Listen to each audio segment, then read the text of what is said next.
Boa noite a todos.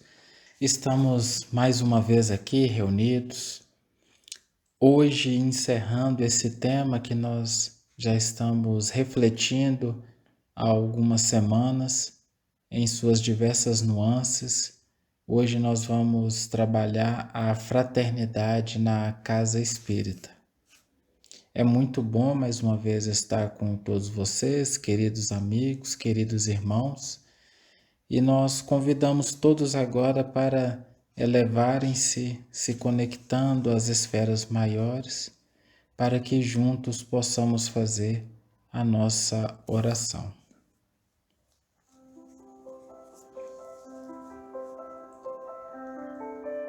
Amado Jesus, rogamos-te, Senhor, que o teu amor possa envolver a toda a terra. Possa estar, Jesus, nos lares, aonde o lume de um fogão já está apagado, aonde a criança não tem como os vestir e nem como alimentar. Rogamos-te, Senhor, pelos lares que destruídos foram por uma guerra insensata e que hoje, desesperados, correm a outras terras por não terem aonde ficar. Ah, Senhor, ampara a todos nós que na terra estamos. Auxilia, ó Jesus, para que a fraternidade nunca deixe de existir nos corações, que o amor possa envolver a toda a terra. Que essa doença que varre o planeta seja a oportunidade que nos traz de uma reflexão, de uma mudança de rumo para caminharmos pelos teus caminhos de amor. E assim, que o amor fraterno seja a luz maior a nos conduzir pelos caminhos dessa terra abençoada. Que assim seja.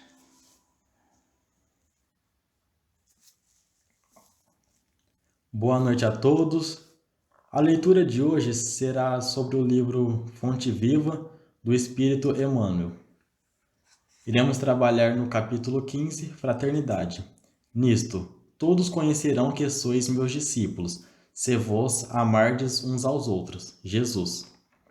Eu também gostaria de ressaltar e destacar dois trechos deste capítulo. Não nos faremos titulares da Boa Nova simplesmente através das atitudes exteriores. Precisamos, sim, da cultura que aprimora a inteligência, da justiça que sustenta a ordem, do progresso material que enriquece o trabalho e de assembleias que favoreçam o estudo. No entanto, toda a movimentação humana, sem a luz do amor, pode perder-se nas sombras.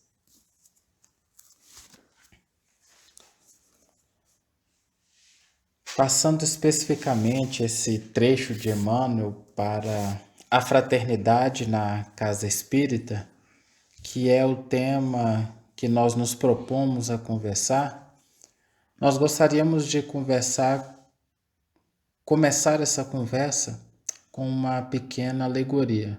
Vamos imaginar um holograma. Um holograma, como todos sabem, é uma projeção de uma imagem. É uma ilusão, porque aquela imagem em si não é a verdade, é a projeção do que efetivamente seja a realidade. De certa maneira, nós nos comportamos assim. Cada um de nós tem o conteúdo do que pensa, do que sente, mas no convívio e no contato com os outros, nós construímos algumas máscaras. Nós projetamos uma imagem de nós. E, de igual maneira, o outro faz o mesmo. Então, é como se fossem dois hologramas, duas projeções se relacionando. Eu projeto uma imagem daquilo que eu gostaria de ser, não necessariamente o que sou, e o outro fazendo o mesmo, fica impossível estabelecer e criar esses vínculos de fraternidade, porque são todas manifestações exteriores. Como é que duas projeções holográficas podem trocar fluidos?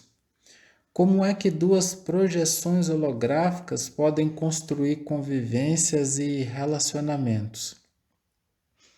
E, diferente do que a gente imagina, no centro espírita isso ocorre com uma frequência muito maior. Porque quando nós vamos para essas casas de orações, para esses locais que nos convidam a uma atitude nova, a vencer o homem velho, a combater as más tendências, a gente comumente tende a achar que nós somos aquilo que nós comportamos. Então, chegando na casa, no grupo que eu frequento, enfim, eu adoto uma postura totalmente nova, extremamente educada, uma conduta muito feliz.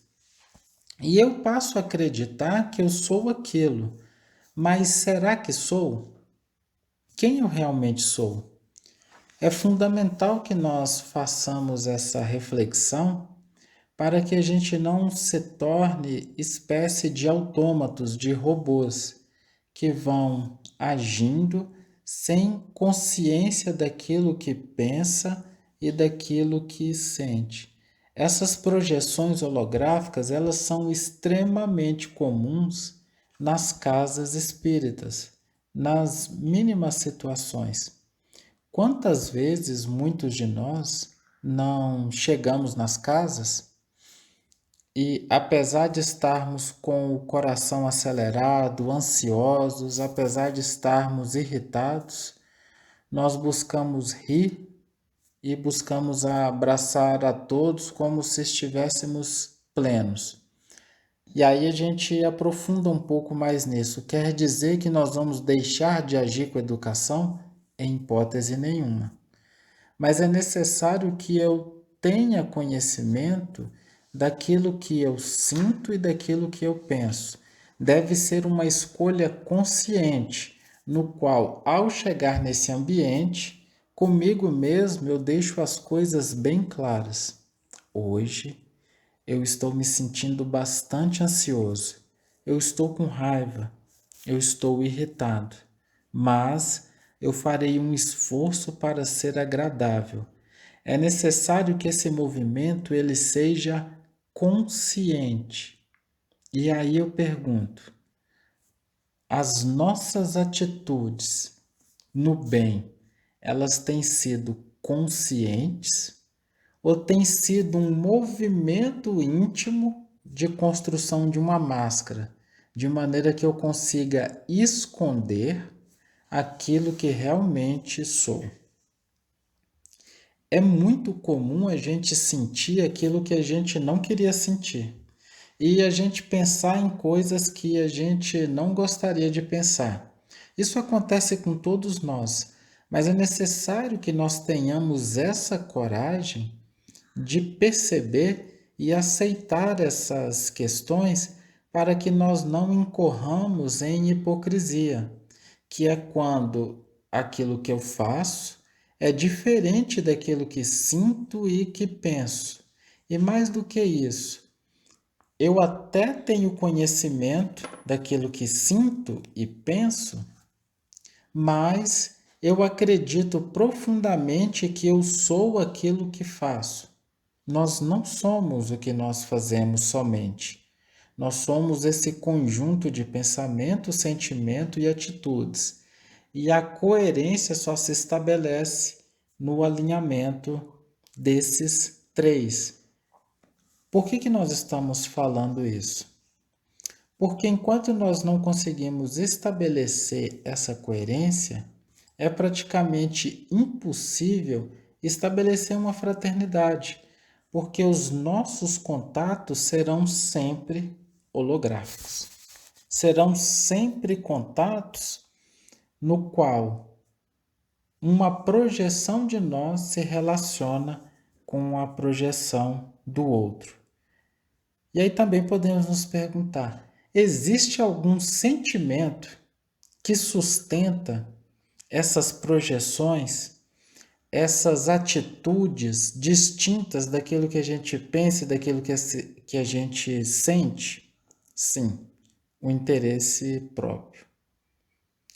Todos nós temos determinados interesses. Eu tenho vontade de ser aceito, vontade de ser amado.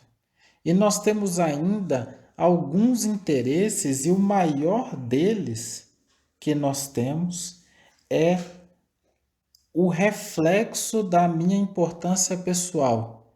Todos têm um interesse profundo de elevar a importância pessoal.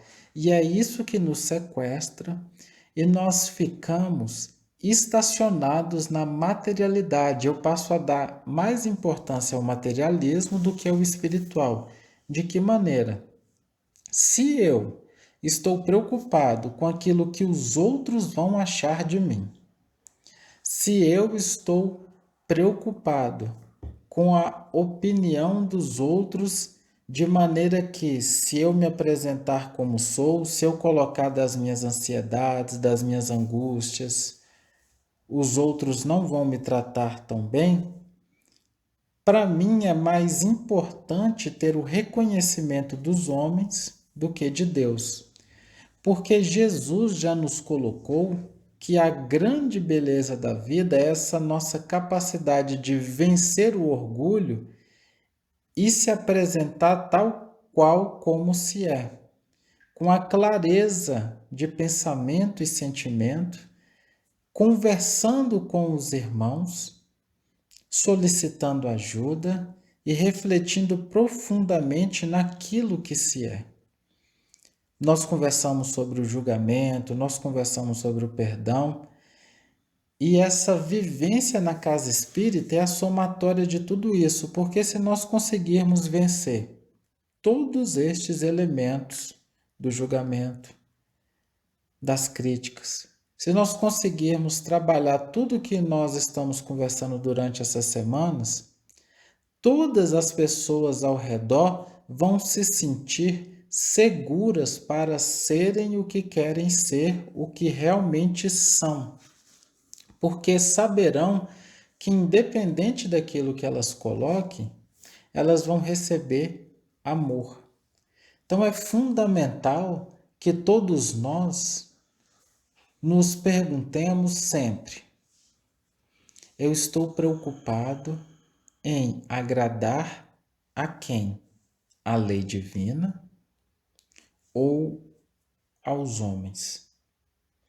Porque no momento que nós realmente plantarmos essa pergunta no nosso coração e pararmos de fingir para nós mesmos e percebermos que nós temos que fazer mudanças em nossas condutas, nos nossos hábitos, nos nossos sentimentos, nós vamos realmente começar a caminhar.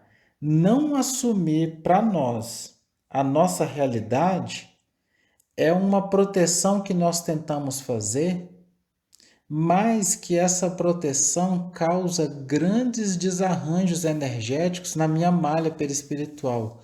Quando eu tento me iludir da realidade do que sinto e sou, eu vou causando um desequilíbrio energético. Por quê? Pensamento e sentimento giram numa frequência e atitude, num movimento de máscara, gira numa outra frequência. essa divergência de frequências, elas causam grandes transtornos na malha perispirítica. É fundamental que nós sempre nos perguntemos para a vivência da fraternidade quem realmente eu quero agradar, as leis divinas ou os homens. Respondendo essa pergunta, fica o convite para que todos nós possamos vencer a nós mesmos e, vencendo nosso orgulho, nós possamos ser aquilo que somos, em plenitude. Quando cada um de nós for se libertando e sendo o que se é, aos poucos nós vamos estimulando e libertando todos ao nosso redor para também serem o que são. E todos nós vamos estabelecendo essa fraternidade universal a partir do momento que nós tivermos sempre o movimento de acolher e auxiliar as demandas e as necessidades dos outros. Jesus é o modelo que nós temos para nos conduzirmos não só na jornada enquanto encarnados, mas principalmente na nossa jornada enquanto espíritos imortais. O nosso amigo mensageiro de Deus nos lembrou que na nossa casa deveríamos repensar a questão da fraternidade. E aí nós ficamos a pensar, Renato, eu, Pedro, o que seria que o amigo realmente desejava do nosso comportamento, dos nossos sentimentos? Jesus nos olhava diretamente nos olhos, discordava tantas vezes do comportamento dos apóstolos, com serenidade, com fraternidade. Então, veja só, será que nós estamos agindo como Jesus gostaria que nós agíssemos? Nós queremos muito a presença de Jesus em nossas vidas, mas nós o repelimos com a astúcia, com a ambição humana, nós o repelimos com as guerras, as guerrinhas pessoais que nos consomem. E vejam só, nós acabamos por rejeitá-lo quando deixamos que o melindre faça parte do nosso coração. Quando aqueles comentários, ponham aspas, delicados, fechem aspas, a respeito da conduta de um irmão, quando nós nos damos ao luxo de não estarmos prontos para trabalhar.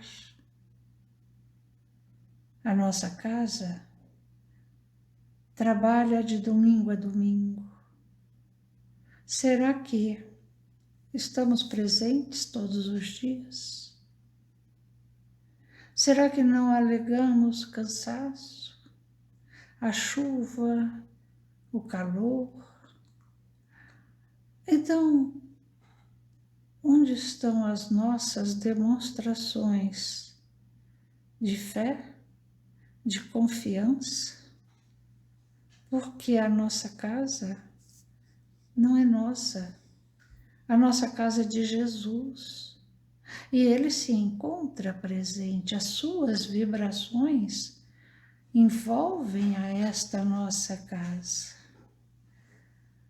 Então eu acho que nós precisaríamos rever o nosso comportamento dos hologramas, como o Renato colocou, para de repente estarmos prontos, como um dia na perfumada e delicada Jericó, um cego de nascença, que já havia se desiludido de toda a vida, encheu-se de coragem e, sabendo que Jesus por ali passaria, disse: Jesus, filho de Davi, tende piedade de mim. Os transeuntes o repeliram. O egoísmo fazia parte, como ainda hoje faz parte, de todos nós. Mas Bartimeu, desesperado, tornou a gritar: Jesus, filho de Davi, tem piedade de mim. E aí, obviamente, Jesus estava percebendo o que estava acontecendo, mandou trazê-lo à sua frente e perguntou: que queres que te faça? E Bartimeu respondeu: Rabone, que eu veja. Será que não está na hora de nós deixarmos a cegueira de quem somos para termos a coragem de chegar até Jesus e pedir socorro? Porque quando nós envolvemos o nosso coração em luz, Jesus nos atende. Como fez com Bartimeu, deu-lhe a visão. E quando Bartimeu quis agradecer, o Senhor já havia se retirado, porque ele não esperava nenhum reconhecimento, assim como nós devemos também não nos preocuparmos com se o outro, nosso irmão, nos entendeu, se o outro, nosso irmão, reconheceu o que estamos fazendo. Nós não estamos fazendo para os encarnados. Nós estamos trabalhando para Jesus, como trabalhadores da última hora. Amigos amados, sei do amor que nos une a todos, mas nós precisamos deixar o homem velho que ainda habita em nosso coração, para nos candidatarmos a sermos homens novos, mensageiros do amor, para que assim a nossa casa tenha a condição de cada vez mais abrigar corações doloridos, sofridos, desesperados.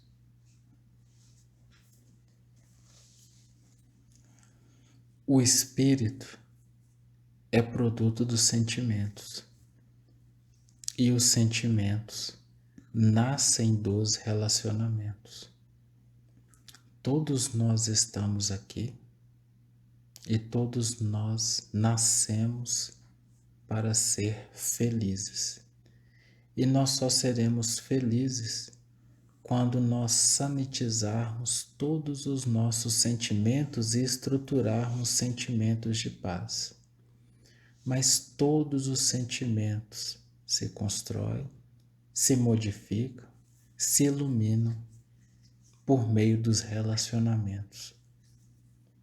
Enquanto continuarmos nas convivências holográficas das máscaras, nós estamos anulando em nós mesmos a oportunidade sublime de conquistar essa paz integral do amor divino que a Carol colocou para gente.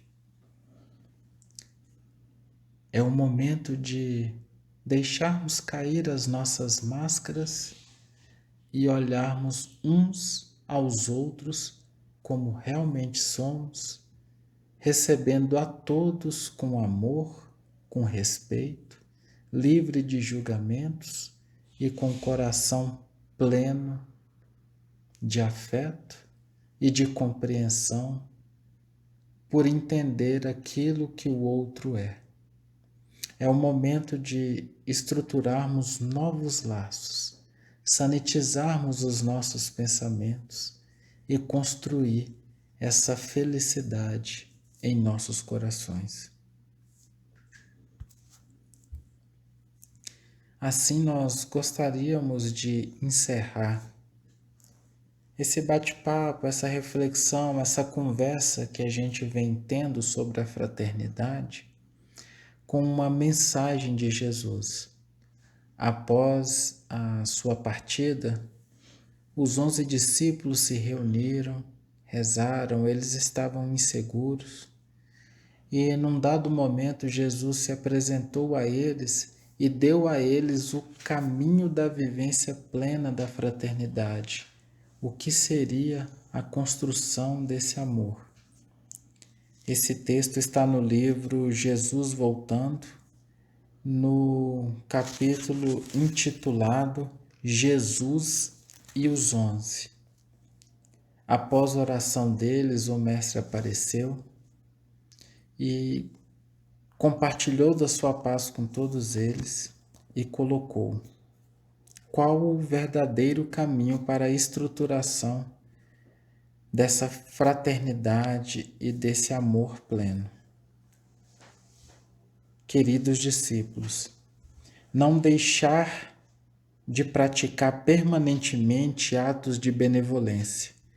A caridade é proteção, é semente divina que frutifica no coração de quem a faz. Entretanto, ela tem de ser bem conduzida, para não se afastar do verdadeiro amor. A doação, para converter-se em caridade, não estimula tamanho. Tanto pode ser uma palavra, como valiosos bens materiais. Depende de como será dado, de como se sente o coração. Deveis dar uso ao desprendimento para que o amor ilumine a consciência. A carência que existe é de amor, de fraternidade e de honestidade. Não percais oportunidades de serdes úteis às criaturas que queiram aprender. Não vos esqueçais de abençoar os tristes, motivando-os para a alegria e repartir o que tiverdes com os que têm fome e sede e precisam de vestes. O primeiro alimento que deveis usar ao vos levantardes deve ser o do espírito, e o alimento da alma é a oração, agradecendo ao Senhor pelo novo dia. Tende confiança no que ides fazer e não deixeis de compreender aquele que bater às vossas portas pedindo o pão nosso de cada dia. Conferi as vossas forças em todos os momentos que sairdes para o labor de Deus, e no momento em que estiverdes fracos, procurai o fortalecimento. O trabalho comigo é penoso. Todo o roteiro do bem é cheio de espinhos e deve sangrar os pés na conjugação dos seus valores. Se injuriados, não façais o mesmo. Se caluniados, não repitais a calúnia. Se apedrejados, orai pelos ofensores e prossegui sem vos lembrardes do ocorrido, porque quem anda com a paz no coração não tem tempo de revidar maltratos, antes sempre abençoa, a quem quer que seja. O amor é prestativo, é consolador, é operante, é justo. Desculpa sempre as ofensas. O amor é semente da alegria, é a flor da beneficência, é o perfume da caridade. Quem assim o fizer, vivenciará a fraternidade.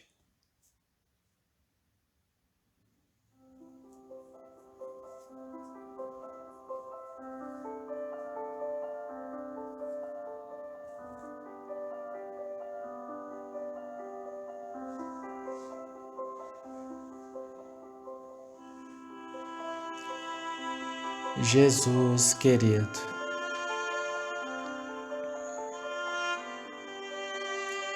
te agradecemos, Pai,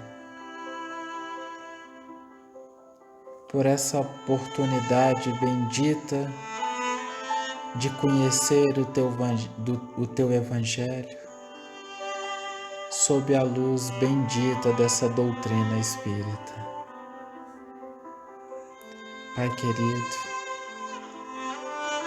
sabemos que a conquista da fraternidade é um sol a iluminar o caminho de todos nós. Por isso nós rogamos de Ti forças para que nos inúmeros momentos da nossa vida, relacionando e convivendo com os irmãos que nos cercam, possamos sempre acolher, possamos sempre nos colocar à disposição para ajudar, vivenciando a caridade plena, deixando de lado o julgar e perguntando: do que necessitas? Que tenhamos a força para retirar as nossas máscaras e, fazendo essa viagem interior, possamos efetivamente reconhecer quem somos, possamos avaliar aquilo que sentimos e o que pensamos e tenhamos a força moral para seguir nessa verdadeira luta, no verdadeiro bom combate de vencer a nós mesmos. Pai querido, não nos deixe cair nas armadilhas da vaidade e do materialismo, buscando nos comparar com os próprios irmãos, buscando ser mais que os próprios irmãos, buscando projetar a nossa imagem pessoal. Mantenha-nos sempre atentos para que estejamos sempre com o olhar focado para o nosso próprio coração. Que assim seja. Que assim seja.